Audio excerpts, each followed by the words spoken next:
My name's James.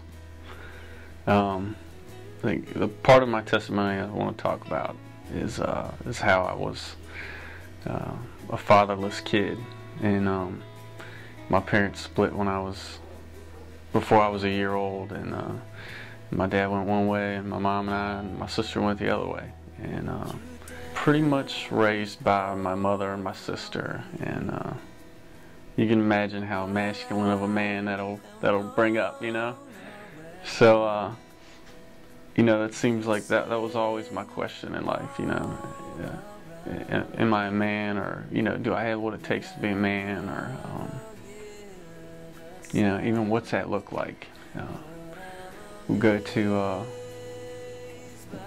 retreats and stuff and hear guys talk about their dads, how good they are, or even how bad they are, and it was, I'll take the bad one. Just give me something, give me something to go by. And that was my question. I remember thinking one day,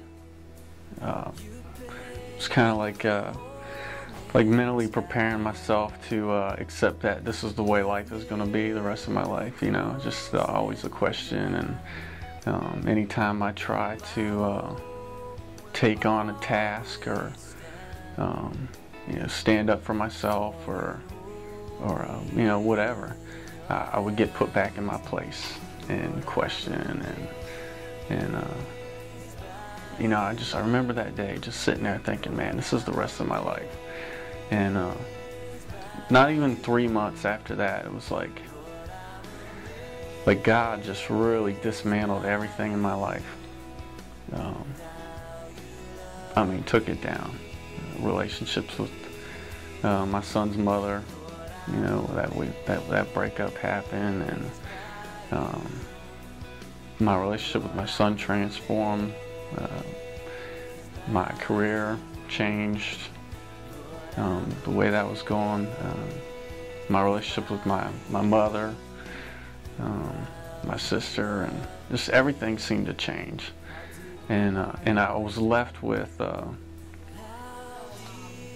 choice. I always felt like I was held back by the choices that I'd made. Somebody told me once, it takes a second to make a choice, and you manage it for a lifetime. And that really stuck with me. It really stuck with me, and I really felt just bogged down by choices I'd made. So looking back, God redeemed that part of me and allowed me to make choices.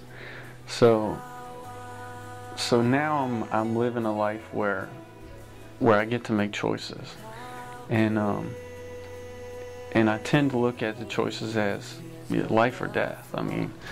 The choice is either going to bring life or it's going to bring death. So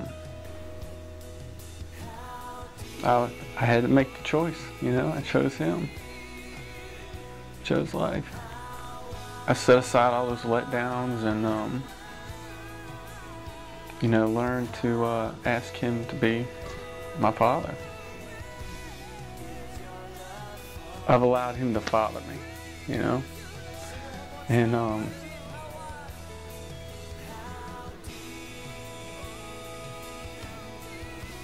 that's been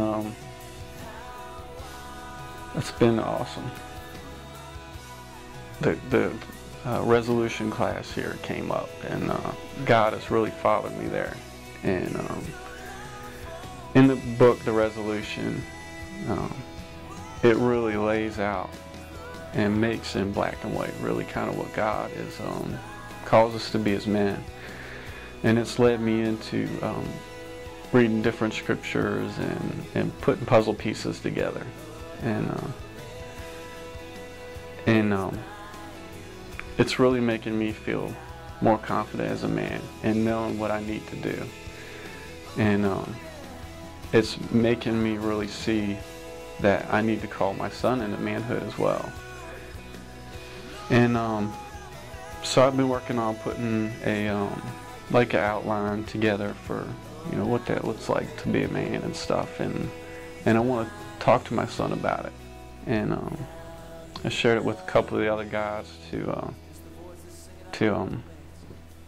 get a feel for how they felt about it, and they really liked it. They thought it was great. So, we're gonna work on putting something together for the boys, and helping us dads that aren't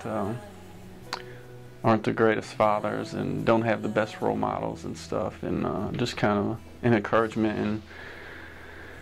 And I really want to be able to call my son into manhood and set him up for a life that he's called to. So this is my first step, is being, a real father here.